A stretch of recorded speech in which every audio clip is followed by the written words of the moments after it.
use cases of Web3 through DePIN. This episode is brought to you by Onakoi, enabling mass adoption of high-precision GPS using blockchain technology. Hello, everyone. Daniel from DePIN Hub here, and I'm just woke up, and we've been today's Monday, the day right after the DePIN Revolution event, where we had over 35 speakers, where we have like hundreds of people attending our event. But I really wanted to fast forward this episode because I think the time is perfect. I don't know if you guys heard about the story, what's happened with Telegram, that the founder, he flew to France and then he got immediately taken to jail, or they took him somewhere. The questions, the information is a bit blurry, but I think it goes into the privacy part. Some people can be using Telegram for bad things. How can we actually, build something that it's safe for everyone to use, but also not cause problems in the future? But anyway, today we're interviewing Key, the CTO and co-founder of Session, a company that's pioneering decentralized privacy infrastructure to innovative messaging platforms. Basically, they're creating the infrastructure of your Telegram, WhatsApp, Sessions, building the infrastructure, the backend with the power of DePIN, right? And they're providing secure, anonymous, and decentralized communication experience. Well, thanks so much for joining the podcast. I would like you to introduce yourself, what you guys are building, and what you thought about what's happening now with Telegram and why it's important, the privacy section. Yeah, so thanks for having me on the podcast, by the way. As you said, my name's Key and I'm the CTO at Session. And roughly what we're building, the way I describe it to new people who I'm talking to, is we're building the most private messaging application that exists right now. And the infrastructure that Session uses is a DePIN infrastructure. So instead of storing messages on a centralized server and routing messages over centralized servers like Telegram and Signal do, we actually have a decentralized set of nodes, which is around 2,100 nodes as of today. They're the ones that store users' messages, and they're the ones that route users' messages in this onion routing network that we have. So the three things that usually I tell people that distinguish it between, say, Signal or other messaging applications is, one, it's decentralized. So obviously the DePIN infrastructure gives it that. The second thing is it doesn't require any phone numbers to sign up. So you basically just generate public-private key pair and you can start messaging on the network. So there's no privately held identification information needed, which provides a much higher level of anonymity than other messaging applications. And the last one is that it uses onion routing. So we actually hide your IP address when you use Session as well.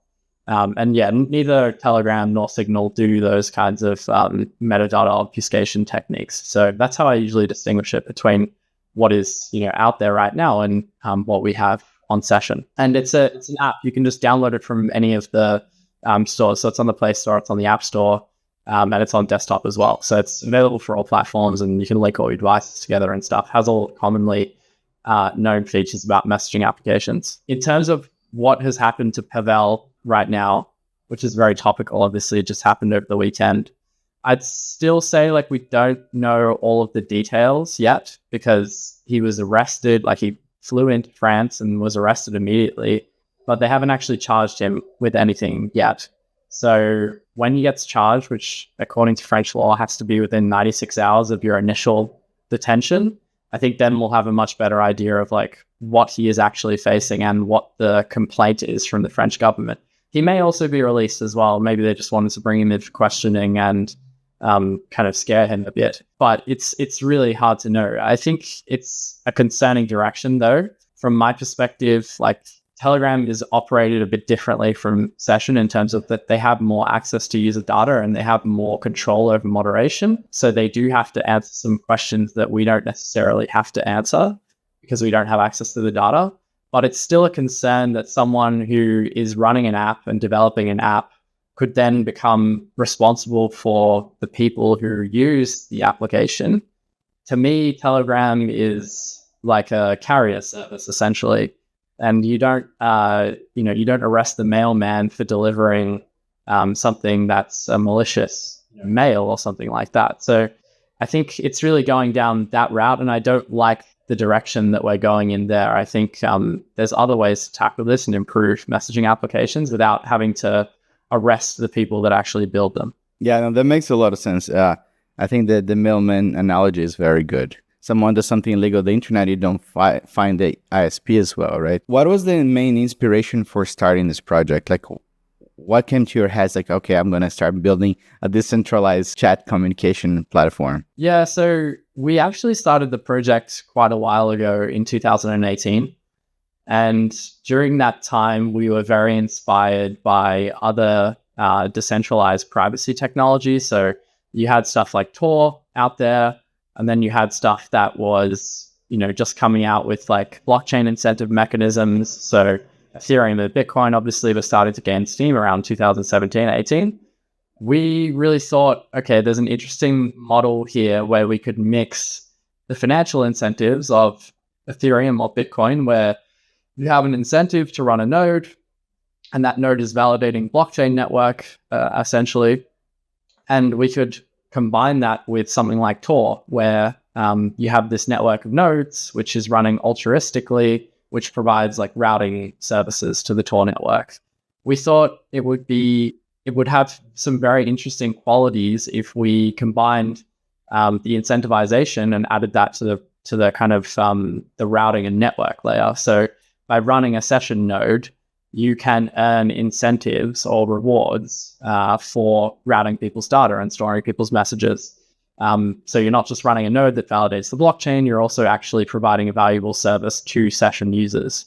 And that provides some very interesting qualities on the Sybil resistance side of things, because unlike Tor, you can't just spin up thousands of nodes and start, being in everyone's path. You actually have to have a stake. There's a required stake to run a node on the session network.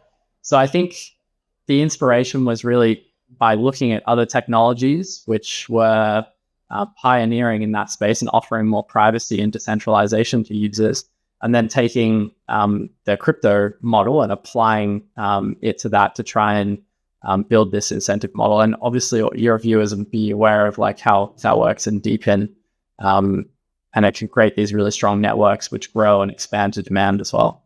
I don't know if you know a project called Anyone that they forked Tor, and now they're building basically a onion routing protocol for the decentralized internet with the part of DePIN as well, like a lot of people running. So basically doing a lot of what you guys are doing, but then more focus on the messaging in your side. Could be also interesting, maybe try to partner with them, right? Like they already have, I think, a few thousand nodes and they're not even out yet. Interestingly, like during 2019, 2020, and still now, actually, we're still building an onion routing protocol on top of these nodes as well. It's like a next generation onion routing protocol in that it doesn't, it operates at a different layer of the stack to Tor. So our protocol is operating at the network layer, which means that it can kind of proxy all types of traffic. So it can proxy UDP packets, TCP packets, which Tor can only, because it operates on a higher level of the stack, can only do TCP. And it's much faster than what Tor can provide as well, because it has that incentive layer behind it. So we are kind of probably building something quite similar to ATOR at the same time. But yeah, the focus for us right now has been very much on session and how we can build like network layers around session to make it faster, just because that has been the most successful product for us by far. And I think we just want to keep innovating on that success. Absolutely. Let's say I want to run a node. Like what are the different components of my camera? What are the different components that you have for running like the session? You probably have like you have the nodes, the relay nodes, you have an exit node. If I have a Raspberry Pi, can I run in my computer or my like home? So there's just one type of node right now, which we call a service node. And a service node essentially, it has some minimum hardware requirements. So I think right now it's 4 gigabytes of RAM and 2 vCPUs. So the requirements aren't very high, and that's more, and it also a bandwidth requirement as well. We recommend no less than 100 megabits uplink so that you can communicate with the networks fast. The reason the requirements aren't super high, like this isn't kind of a Solana node or something where you need terabytes and terabytes of storage and really fast CPUs and NVMe SSDs and stuff like that. The reason that is because actually the service nodes don't do much heavy lifting. Basically, they store users' messages for 14 days. And then after 14 days, they're deleted from the network. So the storage doesn't build up over time. As there's more users, you use more storage, but it's constantly wiped every 14 days. So it's not like a constantly growing thing. And then on the CPU side, we're not really doing any heavy lifting on the CPU side. We basically just like take people's messages, send them to the next person, and then give messages back when they're retrieved from us. So there's a very low load on the CPU. But bandwidth is probably the most important thing for us, because as there's more users on the network, your bandwidth starts to become more saturated, and having higher bandwidth tolerances at that point becomes more interesting for us. So it's fairly simple. And, you say, can I run it on a Raspberry Pi? I think definitely for the more modern Raspberry Pis, but they're actually quite powerful right now. Like I think they're up to, is it the 5 now they have? The 5, yeah, is the last one. It's pretty, it's a little beast. Yes, for sure. Yeah, so you could definitely run a service node on that. The one thing I will say, if you're going to run on a Raspberry Pi, you do need to make sure that you're running on a very stable network. So if your Wi-Fi is always going down, or your home router is always going down because you lose power, or there's just some sort of network interruption, the service nodes have a self-policing system. So they basically test each other every period of time, like every 2 hours or an hour. So if you're offline for more than 2 hours, it's very likely that you'll get removed from the network. We don't have slashing per se, but what we do is like, if you stake into the network and you get removed from the network, your stake is locked up for 30 days and you can't do anything with it. So it's kind of like an opportunity cost loss there. Yeah, interesting. I want to touch about the 14 days. Is there a way to change that? Is like, that's the way that the system was made? It was like really, just communication, what's happening right now, and then it's something that you don't really want to store for a long time.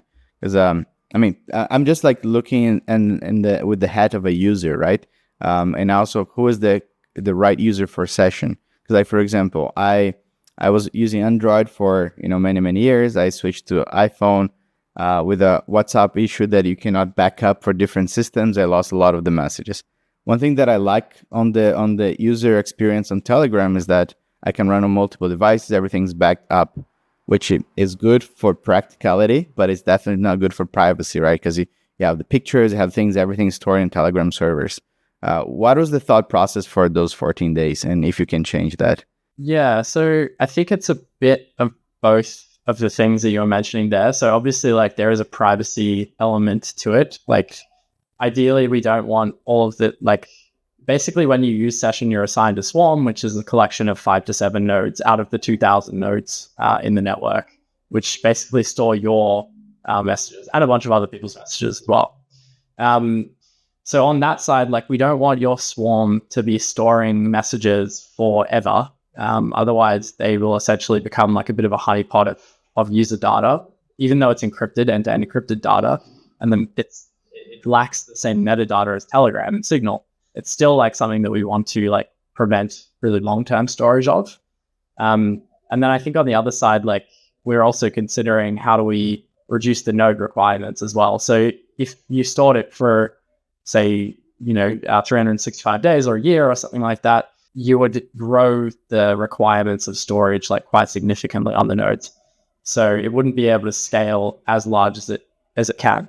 Now, like, on the user perspective, like, how does that translate to how the experience is for users when they're, moving across different devices and stuff like that? We have a special type of message called configuration message, which basically has like all of an encrypted version, encrypted for yourself, of all of your contacts, all of your groups, and your profile images, basically any information that we want to preserve across accounts when you restore a new account, for example. That is held in a configuration message. And as long as you keep one of your devices online within 30 days, because that message actually lasts for 30 days because it's quite a small message, it's easy for us to preserve. As long as one of your devices is online within 30 days, that message gets re-updated, so it won't disappear from the network. And then when you go and restore a device, you'll have all of your contacts, you'll have all of your groups, you'll have your profile images, all of the stuff that you expect.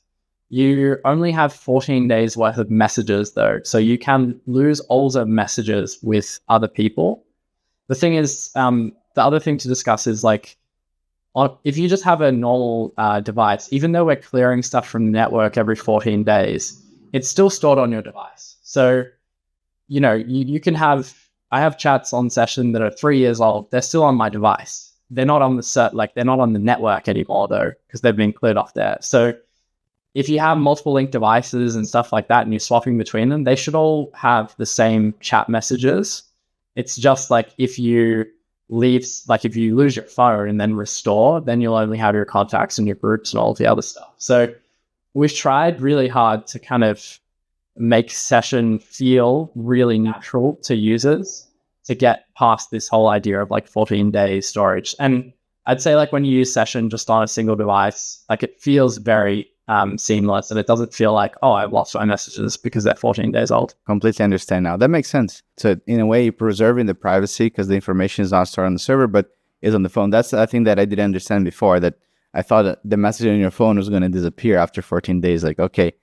You can do that. We have this thing called disappearing messages. So when you're talking with another person, you can set them to disappear after a certain amount of time. That can be like 1 day or something, and then they'll disappear from all of your devices and the network as well. But by default, your messages are kept on your device. Yeah, no, I think Telegram and WhatsApp both have that feature as well. That makes sense, because I was saying like maybe my mom send me a recipe or something. I don't want to lose that message.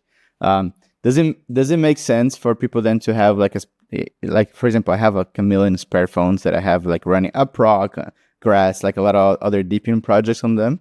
I could also install Session that, right, as a backup. Kind of like it's a little private backup server, because you said you can have multiple devices at the same time and all of them is going to be in sync, right? So that could be like a extra layer of security for my private messages. Yeah, you can have like unlimited linked devices with Session. So you can add a desktop device, you can add another phone, and you basically share your session ID across them, and they keep in sync with the messages that are coming in. So if you lose one device, you have the other device with your messages on it as well. That's awesome. You have a site around 2,000 nodes. Do you share the amount of users that you guys have right now on the network? Yeah, actually just recently we announced publicly for the first time that we surpassed 1 million monthly active users. So yeah, it's a really good milestone for us. We've been building up to that for a few years. But yeah, like the growth has been really strong recently. I think there's a real demand in the market for private messaging application like Session. Nice. Yeah. Oh my, congratulations. I think it's a really nice milestone for sure. How does the company like Session, you guys are in Australia, right? So it's morning for me. It's already evening for you. Where in Australia? Mostly we're based in Melbourne, Australia right now. We have some team members in the US and Europe. How does the company then generate revenue? Because I think that's an important thing as well, right? Like open source by itself doesn't pay rent. So right now we're launching the Session token. So we've had an existing token before called Oxid, and that's what is running and incentivizing the network now. We are moving away from Oxen and creating Session token.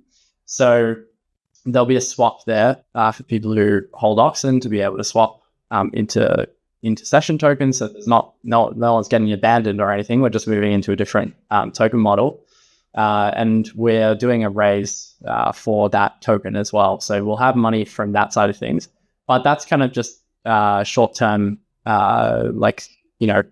kicking things off the ground and make sure everything continues to be funded in the short term.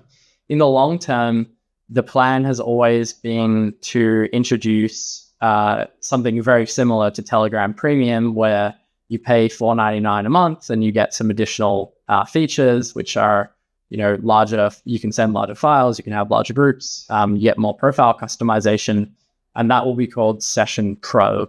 And it will operate in a very similar way to Telegram Premium, except in the case of Session, the funds the funds when people subscribe to Session Pro will be essentially in a decentralized way put into a pool of tokens. And that pool of tokens is what actually pays the service node network to continue to operate. So that's where they earn their rewards from. And that happens without intermediary services, or at least we don't act as an intermediary in that sense.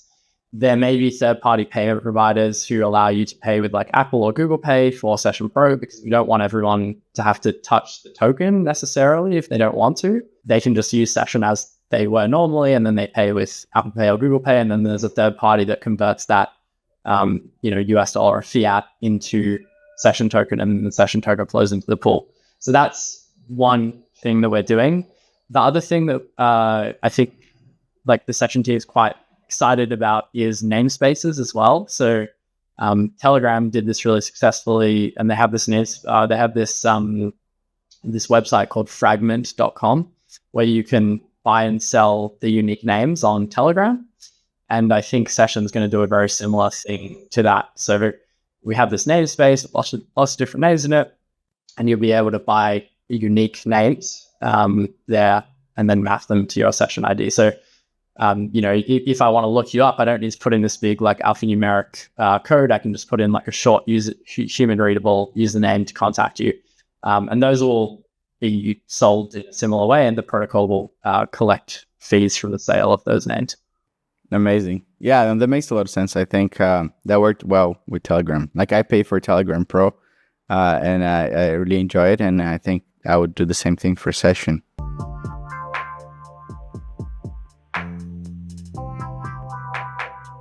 Onakoi. Onakoi is a centralized community-driven platform offering real-time, centimeter-level GPS correction data. By connecting a global network of GPS base stations through blockchain technology, Onakoi provides high-precision positioning services for applications like precision agriculture, surveying, drone operations, and autonomous vehicles. Operators of reference stations contribute data and earn ONO tokens, while clients use data credits to access services on a pay-per-use model. Founded in 2021 and headquartered in Zug, Switzerland, Onakoi was initiated by veterans of the satellite navigation industry, who previously played pivotal roles in co-founding and growing uBlocks into a GPS industry leader and unicorn. You can find them on the Swiss Stock Exchange under the ticker UBXN. Onakoi combines extensive GPS industry experience with expertise in DePIN and Web3 technology to create a robust, globally accessible GPS infrastructure. Join the Onakoi network by going to onakoi.com and joining the Discord or Telegram, and be at the forefront of the next evolution in high-precision technology.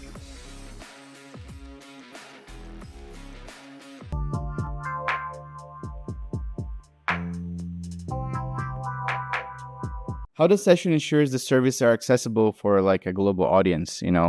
There are some places maybe around the world that maybe Telegram's blocked. Is there any way to like circumvent these issues to guarantee privacy and security and communication for people? Yeah, so I will say like this has probably been one of the challenges that we've run into the most, like especially as we've scaled up to 1 million users.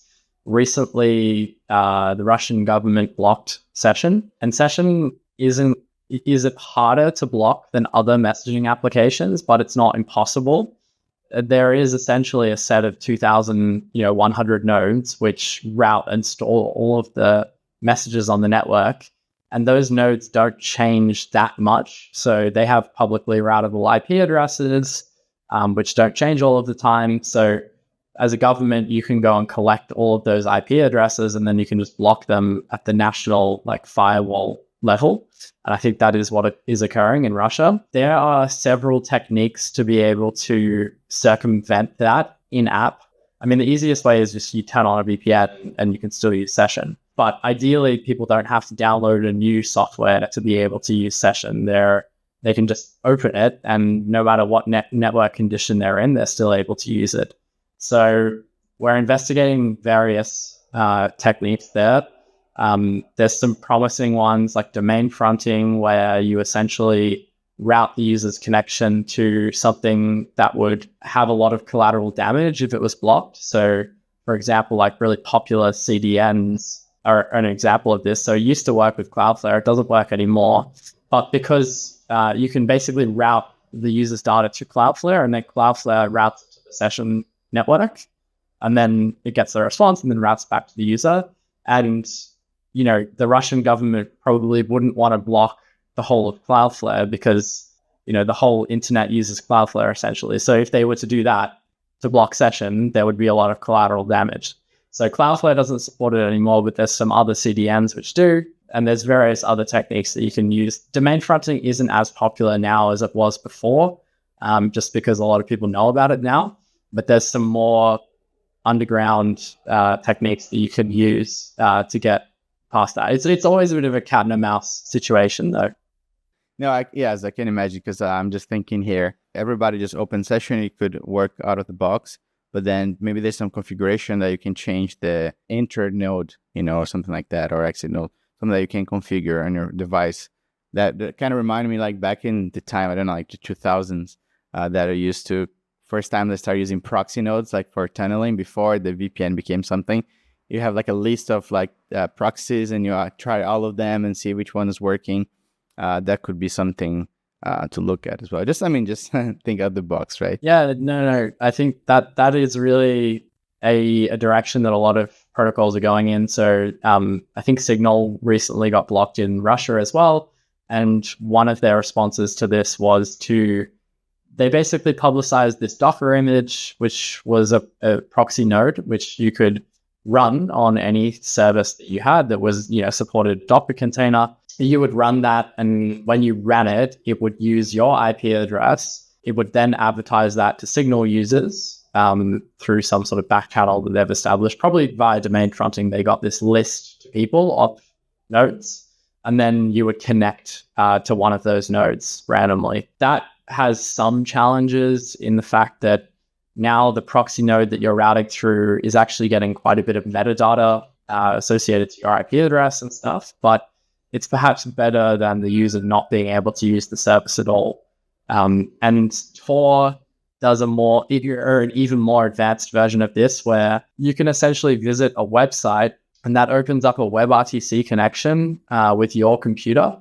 It then advertises that WebRTC connection to Tor users, and then Tor users can connect to you, you connect to the Tor network, and then you just relay the traffic back and forth.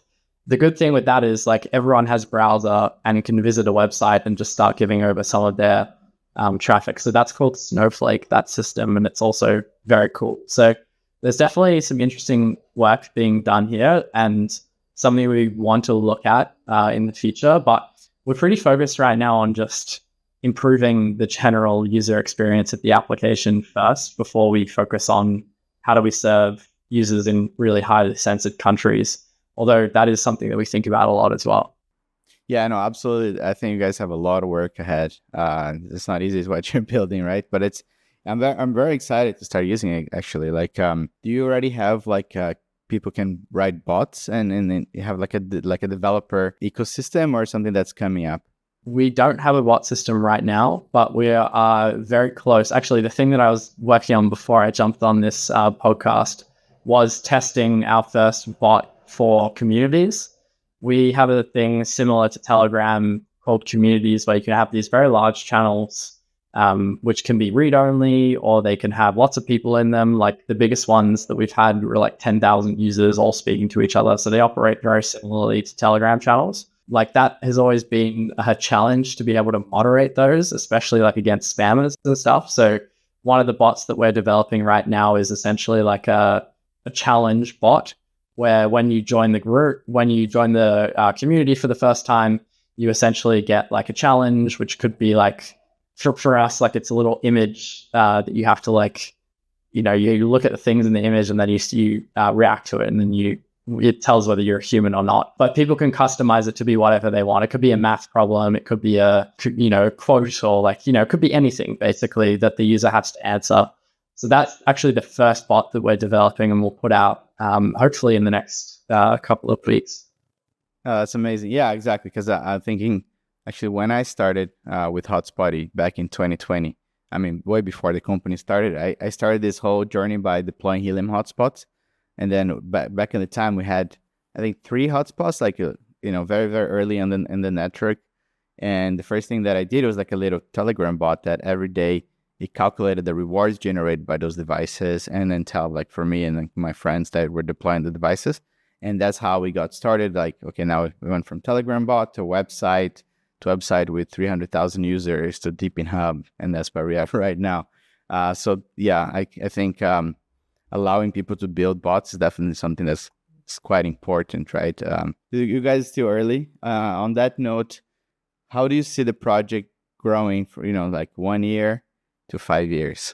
Yeah, so now that we've hit 1 million, or now that Session's hit 1 million users, I think the next major goal for Session is going to be 10 million monthly active users. And I think there's a lot of ways you can think about how Session could make it to that point. But that's like definitely the goal, I think, amongst like the Session team is like to hit 10 mil next. I think a lot of that is about making the application have a better user experience, at least from my perspective. So we're really focused on improving the current features in the application. So something like the Session team did recently was completely overhaul the onboarding process. So we had this onboarding process where you would start to use the application, which was quite like technical. It would try to kind of a little bit overload you with like, the differences between Session and other messaging applications in terms of like, oh, Session has this like public private key pair and you need to like write these numbers like or these seed words down to be able to like preserve your account. And I think what we worked out was actually we can move a lot of that to like the back end basically. So once a user is actually using Session, that's then when we ask them to do the more complicated stuff once they've bought in to the application, instead of like front loading it to the front of the application where they're already hesitant, they're already like signing up for a new messaging application. They don't want to do all of this extra work or understand like complex concepts. So that was like one of the things that we've done. And that was really focused on improving retention on day one. So you could kind of look at retention and like how people use the application from a perspective of like, okay, what's your day one retention? What's your 14-day retention? And what's your 28-day retention or your 30-day retention? And when users come into the application, you need to like capture them or bring them back to the application at every point like there. So we have different, or like the Session team has different strategies to try and capture people at different parts of the onboarding process or at different parts of their user journey, essentially. So yeah, that might be a bit abstract, and maybe I've just been talking about retention a lot over the last couple months. But I think for us, getting a lot of downloads, like the download numbers are insane. I think last month we had 500,000 downloads or something like that. It was a lot of downloads, essentially. It's now about like the optimization problem of how does Session retain those users and why is it losing those users like as we grow. So I think that's a well-studied problem, and all of the other messaging applications have had that problem. And I think it really just comes down to improving the user experience in the application and making Session the app that you want to use on a regular basis. So Session team is quite focused on that side of things now. What blockchain are you guys building on top of? So we're building on top of Arbitrum right now. So we have a test net out currently on the Arbitrum Sepolia network, and we will be launching the Session token on Arbitrum 1 quite soon. So it will be after we finish the test net and we're really happy with how everything is there, then we'll launch it onto the mainnet. Awesome. No, that's really good. I'm really excited for everything that you guys are doing, and I think that's like perfect timing. I want to start getting all my friends into Session. And I think it's going to be like you guys are early, but there's a lot of work to be done. And there's a lot of bright future, I believe, for sure. Where can people know more about the project and follow you guys and like run nodes, etc.? Yeah, so to learn about the project, if you just go to getsession.org, you can download like there, you can read the docs. We have a white paper as well on that side as well if you want to know about how like the system is technically designed. We also have a Twitter as well. That's just Session app on Twitter. I think it's Session_app. But if you just look up Session on Twitter, you'll find it. So yeah, it's really easy to find. And yeah, as I said, we're all on the app stores as well. So you don't need to jump through any strange hoops to get involved. And if you want to run a node in the network, there's docs on the getsession.org site, or you can just go to, I think it's just docs.getsession.org. I think we have a website set up there to be able to run a node on the testnet now. And there's also docs there, I think, on how to run a mainnet node as well. Awesome. No, thanks so much for this interview, Key. I think it was very interesting. I'm very excited about session. I'm going to be telling all my friends and family. And yeah, like I would definitely want to record a new episode of the podcast with you, maybe in a year from now, and see all the progress that happened and all the excitement. That's, I think, what you guys are building something very important. And I was always thinking, what is the like a chat program that's running on the decentralized infrastructure? And it was very nice when, I heard about your team and what you guys are building. Yeah, I mean, I'm very excited for this episode. It will come out very soon. And well, thank you. Make sure everyone to go to deepinhub.io, check Get Session, and also subscribe to the newsletter and YouTube, podcasts, everything that we do. Thanks so much, and have a great day and great week for you in Australia. All right. Thanks so much, guys.